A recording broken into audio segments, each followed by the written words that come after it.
In this video, Dr. Jordan Peterson challenges the psychoanalysis idea that you reside inside your head. See, I really like the psychoanalysts. And I like the idea that you have a psyche that's inside of you and that is structured in partly consciously and in part unconsciously. There's something about that that's really cool, and I've learned a lot from the psychoanalysts.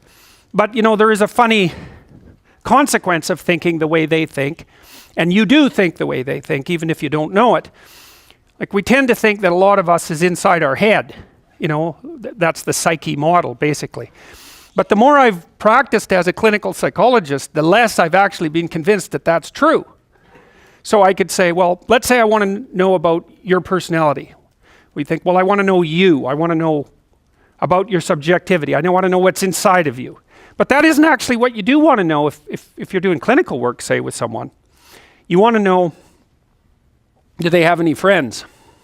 That's really important, because if you're miserable and anxious and badly placed in life and misbehaving, one of the reasons that all of that can occur is because you don't have any friends, you don't know anyone.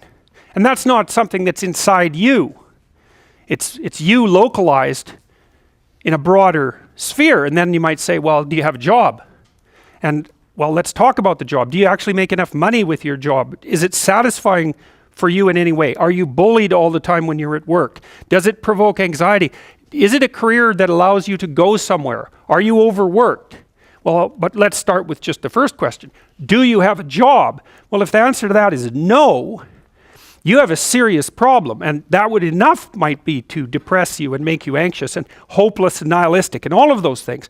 And you could say, well, you're not reacting very well to not having a job, but that's kind of a foolish objection, even though some of it might be true. One problem is that you're not reacting very well to not having a job, but another problem is that you don't have a job, and that actually constitutes a problem, right? You don't get to eat, you don't have a place to live. Those aren't psychological problems precisely, even though a psychological problem could make it worse. Well, are you as educated as you should be? That's another question. How do you handle drugs and alcohol? Are they taking you down a bad pathway? You know, what about intimate relationships? Do you have one? Do you have a plan for one? Or is that a never-ending series of catastrophes or something that you avoid completely? That's a big problem. And maybe people aren't attracted to you for one reason or another. And you could think about that as a psychological problem, but it's an interpersonal problem. And the degree to which that's a psychological problem is certainly unspecified when you first begin to talk to somebody. What about your family? Do you have a family? Because it's hard to be in the world all by yourself, that's for sure. It makes things a lot more stressful, even though having a family can also be extraordinarily stressful. You know, do you have plans to have children? How are you doing with your parents? Do you get along with your siblings? You know, all of that, to me is more fundamental, and it's outside of you. Those are elements of your experience, more broadly conceptualized, more than they are objects of your psychology or of your internal experience. You know, it's sort of like, well, a person is a creature that exists at multiple levels of analysis, right? Something might go wrong with you at a cellular level. So maybe you're born with a genetic abnormality. So something's wrong with you molecularly, or you have something wrong with a major organ, or maybe there's something wrong with you psychologically, or maybe you're in a pathological family, or maybe you're stuck in a pathological social system. And figuring out why you're suffering means going up and down those different levels, trying to specify the appropriate level for analysis and also the appropriate level for intervention. And for me, as I've said, even though I'm a great admirer of the psychoanalysts, and I do things like dream analysis, which I really find incredibly useful and enlightening, the fundamental level of analysis is, well, what's your experience structured like exactly?